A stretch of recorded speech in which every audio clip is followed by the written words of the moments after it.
नमस्कार दोस्तों, स्वागत है आपका भविष्य पुराण की एक नए वीडियो में। दोस्तों, आज हम बात करने वाले हैं भविष्य पुराण ब्रह्म पर्व की। दोस्तों, क्या आपने कभी सोचा है कि इस ब्रह्मांड की उत्पत्ति कैसे हुई? देवताओं, मनुष्यों, युगों और समय का आरंभ कहाँ से हुआ? आज हम भविष्य पुराण के ब्रह्मा पर्व के पहले अध्याय की रहस्यमयी कथा लेकर आए हैं। इसमें बताया गया है कि भगवान ब्रह्मा ने इस संसार की रचना कैसे की, समय और युगों की शुरुआत कैसे हुई, देवताओं, असुरों और मानवों का जन्म कैसे हुआ। तो चलिए सृष्टि के जन्म की इस दिव्य कथा को जानते हैं। बहुत समय पहले जब कुछ भी नहीं था, केवल एक शून्य था। न दिन था, न रात, न आकाश, न पाताल। चारों ओर केवल एक अदृश्य ऊर्जा थी, जिसे परमात्मा कहा जाता है। इस शून्य से एक दिव्य प्रकाश प्रकट हुआ और उस प्रकाश से जन्म हुआ भगवान विष्णु का, जो अनंत शेषनाग पर शयन कर रहे थे। विष्णु भगवान ने अपने भीतर ध्यान लगाया और उनके नाभि से एक सुंदर कमल पुष्प निकला, जिसके अंदर भगवान ब्रह्मा प्रकट हुए। ब्रह्मा जी की जिज्ञासा।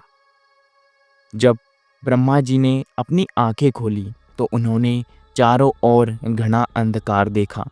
उन्हें कुछ भी समझ नहीं आ रहा था।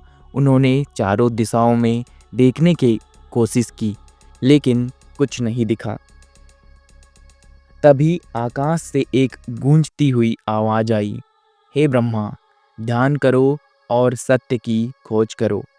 ब्रह्मा जी ने गहन ध्यान लगाया और तभी उन्हें अपने पूर्व जन्मों की यादें मिलने लगी। उन्हें एहसास हुआ कि वे सृष्टि के निर्माता हैं और उन्हें ही इस ब्रह्मांड की रचना करनी है। सृष्टि की रचना। ब्रह्मा जी ने योग शक्ति के द्वारा सबसे पहले जल की रचना की। फिर उस जल से धरती, आकाश, वायु, अग्नि और आकाश का निर्माण हुआ। इसके बाद उन्होंने समय की रचना की ताकि सब कुछ एक क्रम से चलता रहे। फिर उन्होंने सूर्य, चंद्रमा, तारे और ग्रहों की स्थापना की, जिससे दिन और रात का चक्र शुरू हुआ। इसके बाद उन्होंने देवताओं, असुरों, ऋषियों और मनुष्यों को उत्पन्न किया ताकि संसार में संतुलन बना रहे। 4 युगों की उत्पत्ति। ब्रह्मा जी ने महसूस किया कि संसार को समय के चक्र में बांधना होगा। इसीलिए उन्होंने 4 युगों की रचना की। पहला, सतयुग।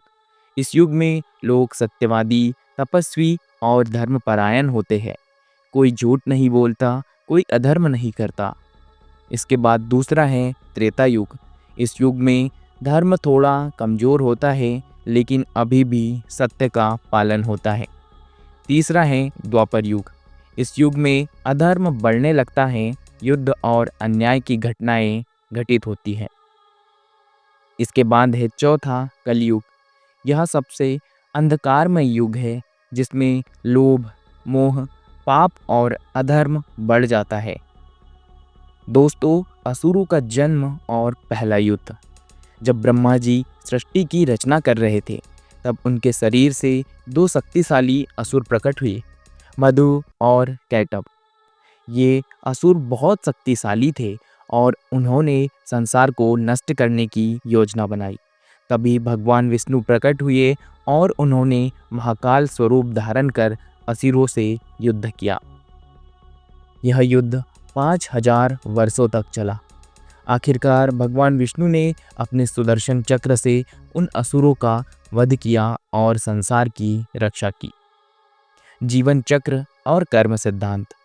अब तक ब्रह्मा जी को यह समझ में आ गया कि संसार में सब कुछ एक चक्र के रूप में चलेगा। उन्होंने जीवन, मृत्यु और पुनर्जन्म का सिद्धांत स्थापित किया। जो सत्कर्म करेगा वह स्वर्ग जाएगा, जो अधर्म करेगा वह नरक में जाएगा, जो मोक्ष प्राप्त करेगा वह इस चक्र से मुक्त हो जाएगा। दोस्तों, यह था आज का एक अध्याय। इस अध्याय का निष्कर्ष क्या है, हम देखते हैं। भविष्य पुराण के इस अध्याय से हमें यह सीख मिलती है कि यह संसार कोई संयोग नहीं, बल्कि एक सुनियोजित रचना है। भगवान विष्णु इस संसार के रक्षक है। ब्रह्मा जी ने इस सृष्टि की संरचना की। 4 युगों के माध्यम से जीवन का संतुलन बनाया गया। कर्म के अनुसार ही हर व्यक्ति को अपने जीवन का फल मिलता है। दोस्तों, अगर आपको यह वीडियो पसंद आया हो तो लाइक करें, शेयर करें और चैनल को सब्सक्राइब जरूर करें ताकि आगे आने वाले अध्याय आपको मिल सके।